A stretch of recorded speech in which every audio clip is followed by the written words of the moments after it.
kata apa? Okey, kita pilihlah Mubaraklah jadi menantu kita. Dan hasil daripada itu, Mubarak dikahwinkan dengan puteri kepada tuan punya kebun. Dan akhir sekali dia hidup dengan aman damai, dia hidup dengan gembira. Lahir satu putera dia menjadi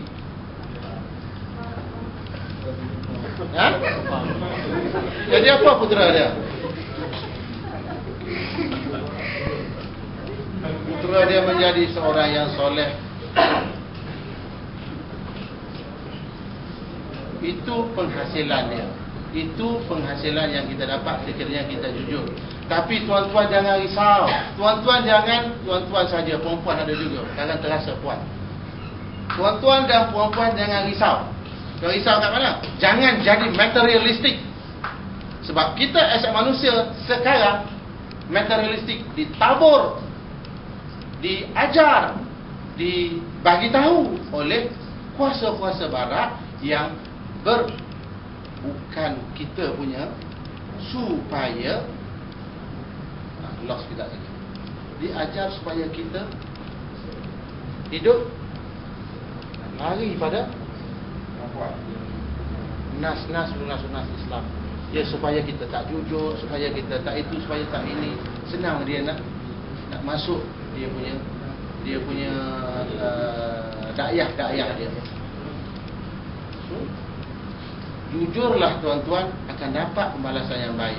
Kalau tak dapat pembalasan yang baik sekarang, tak apa tuan-tuan dan puan-puan. Kita ada berapa masa lagi kita ada? Kita ada berapa masa lagi? Kita ada dua masa, dua zaman. Satu, zaman apa lagi? Alam lagi. Kita ada dua alam lagi. Zaman payah, dua alam lagi. Satu, alam barzakh.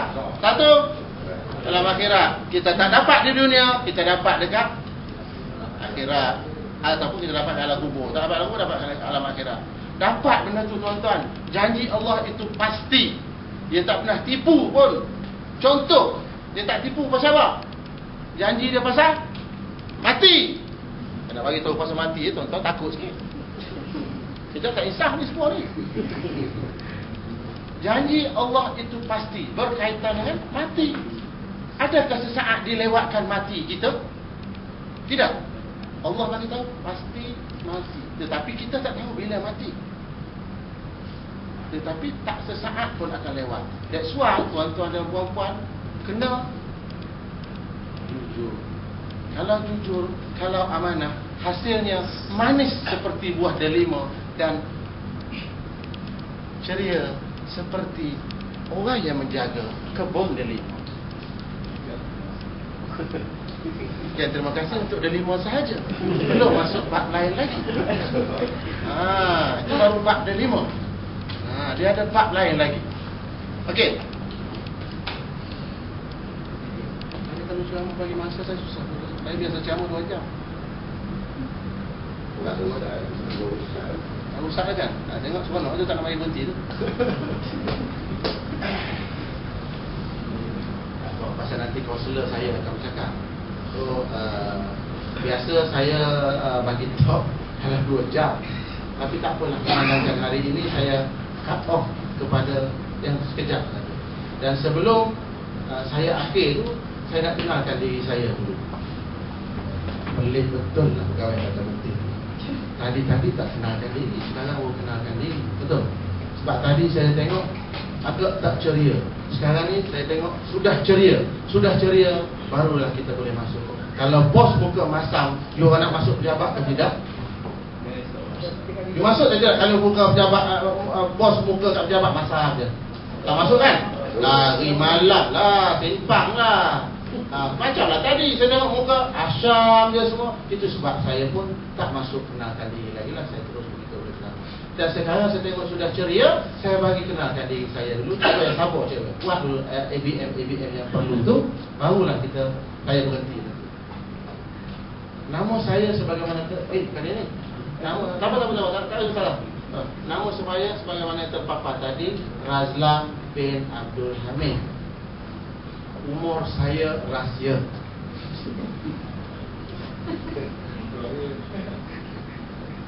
Semua rahsia.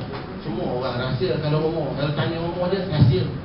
Tanya dia umur rahsia. Apa kena rahsianya? Apa kita takut dengan umur? Saya umur saya tak boleh rahsia. Kalau orang tanya saya sekarang 43 masuk 44. Tak ada masalahnya. Tanya bila-bila orang takut mati. Tak. Takut tua sebelum usia. Takut tua sebelum usia. Tuhan dah buat cantik supaya kita ni terasa kita tua. Kalau kita tak terasa kita tua, sampai bila pun kita duduk lara. Kata dalam bahasa agamanya, lara. Betul? So, umur 43 tahun, sudah berkahwin, anak 3 asal Kelantan. Dan saya mula-mula bertugas sebagai pegawai penyiasat di kontijen Perak, di Hilir Perak bersama dengan si Mak kita. Kemudian saya diterajang keluar ke IPD Ipoh sebagai ketua polis balai Ipoh, Sentral Ipoh. Dan selepas itu saya pun tak diterima juga di sana, ditendang ke Kuala Lumpur belajar sikit-sikit berkaitan dengan undang-undang. Selesai saja belajar, saya ditarik ke IPD Ceras sebagai OCS Ceras Kuala Lumpur.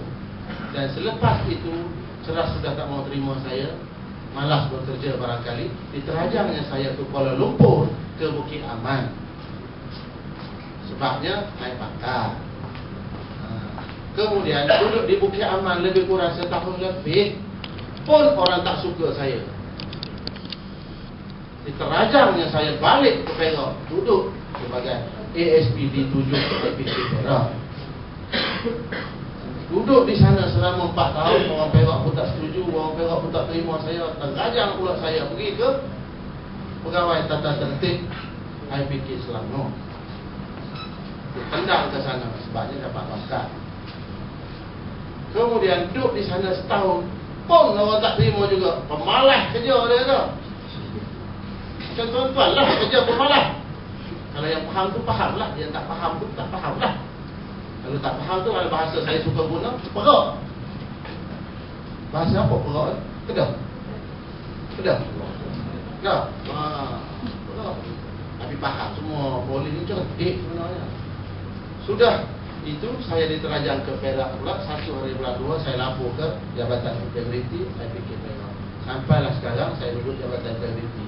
Dan setiap apa udah ceramah dipanggilnya saya. Kononnya saya pandai berceramah, dikatakan. Tetapi tidak pun, isi tak ada, apa pun tak ada. Yang ini tuan-tuan faham. Masuk sini, pergi sini, jangan masuk sini, keluar sini.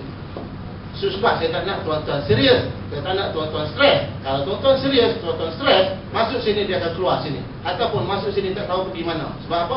Fikiran melayang, mata ke atas ataupun mata pejam. Walaupun saya bagi tuan-tuan 2-3 poin saja tadi berkaitan dengan amanah terjual, negara tergadai, tuan-tuan boleh bercerita nanti kalau pergi ke mana-mana. InsyaAllah boleh bercerita. Tuan-tuan ingat, tuan-tuan faham. Tambah-tambah cerita yang menggembirakan, Mubarak dapat isteri kepada tuan punya lembut delima. Tuan-tuan akan ingat yang itu. Tengok muka saya pergi tahu mana pun nanti, ini muka Mubarak. Muka Mubarak. Kalau muka Mubarak diingat, bermakna kejujuran Mubarak juga pasti tertanam dekat sini. Kejujuran Mubarak tertanam dekat sini. Yang penting sekali saya nak tuan-tuan boleh touching berkaitan dengan kejujuran sahaja. Yang lain-lain tuan-tuan tak nak ingat pun tak apalah, sepak terajang ke mana pun. Kejujuran. Sebab kejujuran itu amat penting dalam diri setiap manusia. Ada kejujuran, tak tergadailah negara. Ada kejujuran, tak tergadailah maruah. Ada kejujuran, terpeliharalah maruah diri kita sebagai manusia. Kita jangan ingat kita ni as a PDRN. Kita ini as a manusia. Kalau tuan-tuan ingat tuan-tuan PDRN, tuan-tuan tak akan tanam kejujuran. Tuan-tuan ingat tuan-tuan manusia. Sebab kalau tuan-tuan ingat tuan manusia, tuan-tuan akan ingat janji Allah itu pasti mati. Mati itu pasti. Tuan-tuan akan ingat yang itu. Kalau tak jujur, kalau mati, apa akan jadi? Misalnya kalau masuk dalam kubur tak jujur, macam mana jadi ya? Kalau tak jujur masuk dalam kubur, dia apa jadi ya? Kena tibat. Pun tahu saja saya tanya ustazah. Nak agak-agak dia boleh jawab, tak boleh jawab. Dia ustazah. Saya tak tanya kuas dia tu, kuasnya KCA dia tu, Ustaz Azmi. Kalau saya tanya dia, lagi panjang lebar dia bercerita. So, saya dah lebih tuan-tuan 10 minit. Sebelum saya sudahi taklimat saya ataupun celoteh saya, ceramah saya sedikit saja berkaitan dengan ini. Saya sudahi dengan wabillahi taufiq wal hidayah. Assalamualaikum warahmatullahi wabarakatuh. Dan saya mohon ampun dan maaf, ujung rambut sampai ujung kaki, tengah-tengah sekali lah. Sebab apa? Sebab saya kata tadi janji mati itu pasti, bila tak tahu. Kalau saya tak minta maaf pada tuan-tuan dan puan-puan, jemaah sekian, apa yang saya cakap, apa yang saya perkatakan, apa yang saya celoteh, apa yang saya taklimat, tuan-tuan ada terasa dekat hati tuan-tuan. Walaupun sedikit, saya perlu meminta maaf kepada tuan-tuan. Kalau tak di sini, saya nak mencari tuan-tuan dekat akhirat nanti. Susah. Betul tak Ustaz Azmi? Saya nak tanggung saya punya pun susah, ni saya nak pergi cari tuan-tuan pula.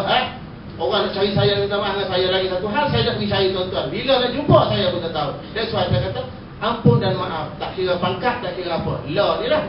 Kerja, tanggungjawab saja, itu kira pangkat lah. Keluar nanti saya padam, saya mana tahu. Keluar nanti tuan-tuan yang padam dulu pada saya, mana tahu. Laju saya sebut tuan-tuan. Betul? Jadi saya harap apa yang saya cakap tadi itu dalam gelak ketawa, dalam bersukaria, dalam senyum ada. Dalam senyum ada? Kuat sikit. Tanam kat dalam tu berkaitan dengan main dia kejujuran. Ya sekali harung dia tak ada. Kalau kejujuran ada, integriti pun okey lah. Okey lah, tak berlaku lah pelanggaran tanda tertib. Pelanggaran tanda tertib, jadi saya tahu apa ni, IO saya tak perlu dah siasat lebih-lebih. Betul? Ya apa-apa semua sekali lahir daripada dalam diri kita. Gejolak jiwa, gejolak kita dalam ni apa? Isilah jiwa kita, bagilah makan jiwa kita dengan apa yang sepatutnya. Kalau tak boleh sekalipun, kena juga bolehkan benar. Sebab jiwa kita perlu makan, jiwa kita pun perlu kepada minum, makan minum juga. Bukan body kita, bukan fizikal saja perlu makan minum, jiwa kita perlu. Okey. So tuan-tuan, sekali lagi saya mohon ampun dan maaf. Wabillahi taufiq wal hidayah. Assalamualaikum warahmatullahi wabarakatuh.